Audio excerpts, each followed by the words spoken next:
અંકલેશ્વર જીઆઈડીસીમાં આવેલા ઉમિયા ઇલેક્ટ્રોનિક કંપનીમાં ભંગાર ચોરો 4,52,000ની કિંમતના કોપર વાયરની ચોરી કરી પલાયન થઈ ગયા હતા, જે અંગે જીઆઈડીસી પોલીસે વધુ તપાસ હાથ ધરી છે.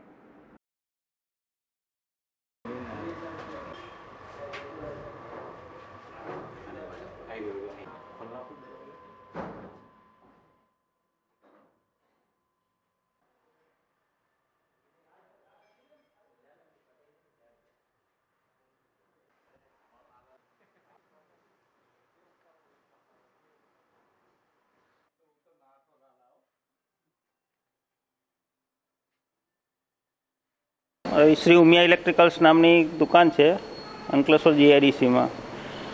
ગઈ 27 તારીખે મોડી રાતે ચોરી થયેલી.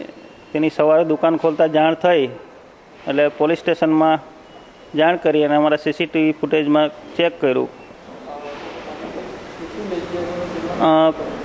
કોપર વાયર અને સ્ક્રેપ લઈ ગયા છે. આશરે 4.5 થી 5 લાખની વચ્ચેનો. પાછળની એક સિમેન્ટની ગ્રીલ તોડી, પછી એક દરવાજો છે, દરવાજો તોડી, અંદર એક શટર છે, શટર તોડીને પછી અંદરથી માલ લઈ ગયા. હવે વાત કરીએ કપડવંજની. કપડવંજમાંથી અવારનવાર માલધારીઓના ઘેટા બકરા ચોરાવાની ઘટના બનતી રહે છે, જેથી આક્રોશે ભરાયેલા માલધારી સમાજ દ્વારા રેલી કાઢવામાં આવી હતી અને નાયબ પોલીસ અધ્યક્ષની કચેરી ખાતે લેખિત આવેદનપત્ર પણ આપવામાં આવ્યું હતું.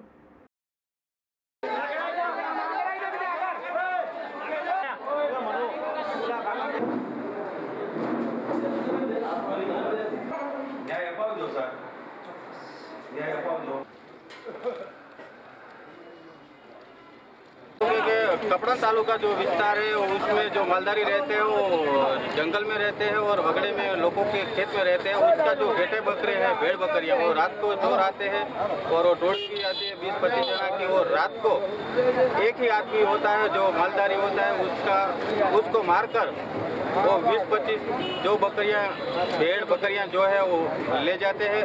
इसके लिए हमने पुलिस और मामलतदार को सबको आवेदन पत्र दिया है. जो पुलिस ने आज अभी तक एक साल में करीब 60 से 70 जगह से ये लोग जो तोड़ती है वो माल चुरा के ले गई है. और आज हमने जो एक सभी मालधारी इकट्ठा होकर मामलतदार को आवेदन पत्र दिया है और डेप्यूटी को दिया है सब जगह. और कल जो कुछ इसमें कोई रिजल्ट नहीं मिलेगा तो हम गांधी जी मार्गे चलेंगे.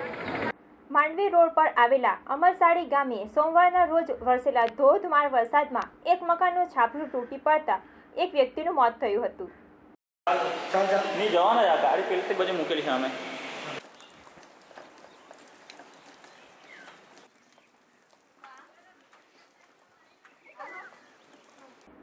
એક નજર રમતગમતના સમાચારો પર પણ. કોમનવેલ્થ ગેમમાં ભારત માટે સોમવાર સોનેરી રહ્યો હતો. વેઇટ લિફ્ટિંગ અને શૂટિંગમાં ભારત ગોલ્ડ મેડલ જીતવામાં સફળ રહ્યું હતું. આ સાથે ભારત 7 ગોલ્ડ સાથે મેડલ ટેબલમાં ચોથા ક્રમે આવી ગયું છે.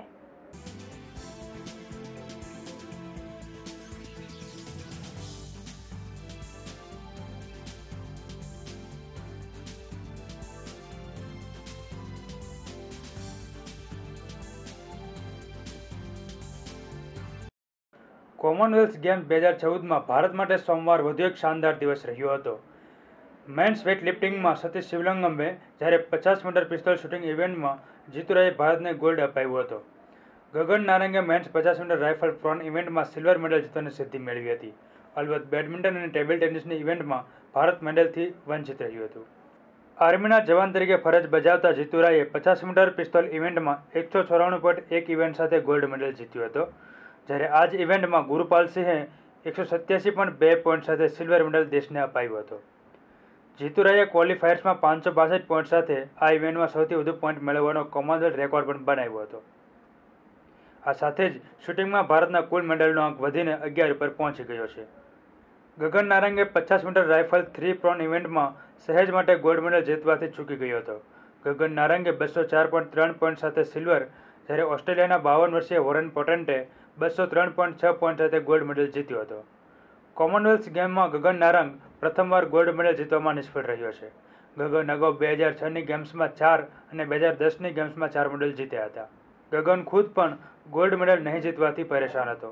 ભારતીય વેટ લિફ્ટર્સે કોમનવેલ્થ ગેમ્સ 2014માં પણ પોતાનો દબદબો જારી રાખ્યો છે.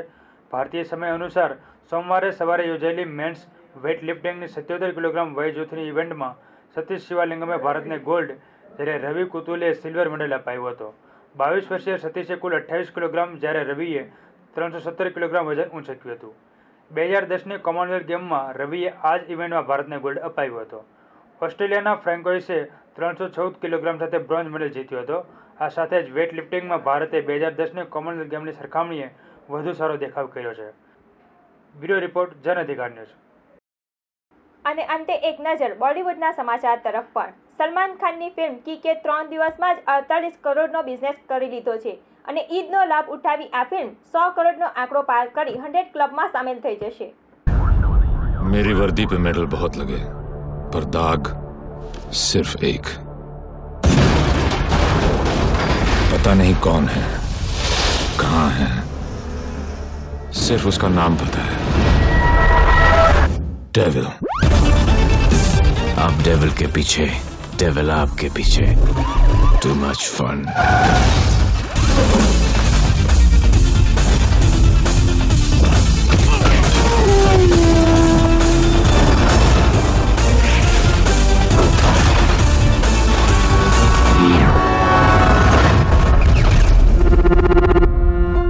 गूगल के पास हर चीज का जवाब मिल जाएगा, लेकिन इसका नहीं.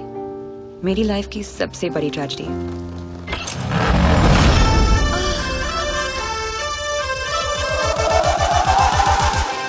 ये शाइना भी कैसा लड़का लेके आ रही है, लोगों को मारता है लेकिन दिल का बहुत अच्छा है. हथकड़ी पहना के लेके चलो, इसमें किक है. जेल जा चुका है लेकिन दिल का बहुत अच्छा है. सुबह से 9 भाषा चेंज कर चुका है साहब जी. नैन अर्जुन गया टॉयलेट के लाली. बार बार बोलता है, हिंदी बोलने से मेरे को किक नहीं लगती, किक नहीं लगती. ये क्या होता है किक?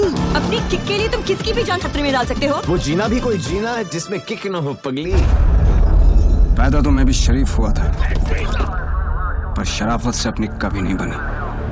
जरा हम भी तो देखें कि हमसे बड़ा शैतान कौन पैदा हो गया.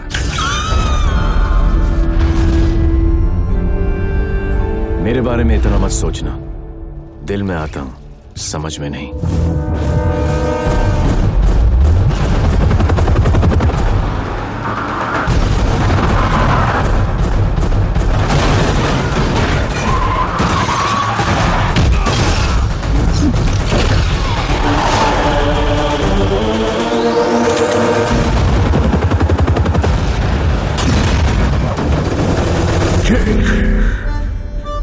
अभी ईद आ रही है और वो अपनी ईदी लेने जरूर आएगा.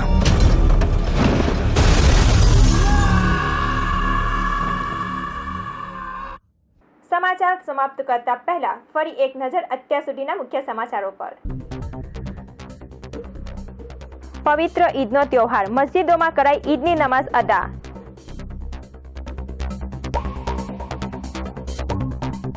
અંકલેશ્વર જીઆઈડીસીમાં ભંગાર ચોરોનો આતંક, કોપર વાયરની ચોરી કરી ફરાર. કોમનવેલ્થ ગેમમાં ભારત માટે સોનેરી બન્યો સોમવાર. વેટ લિફ્ટિંગ અને શૂટિંગમાં મેળવ્યા ગોલ્ડ મેડલ. તો આ હતા અત્યાર સુધીના સમાચાર. નવા સમાચાર માટે જોતા રહો જન અધિકાર ન્યૂઝ. નમસ્કાર.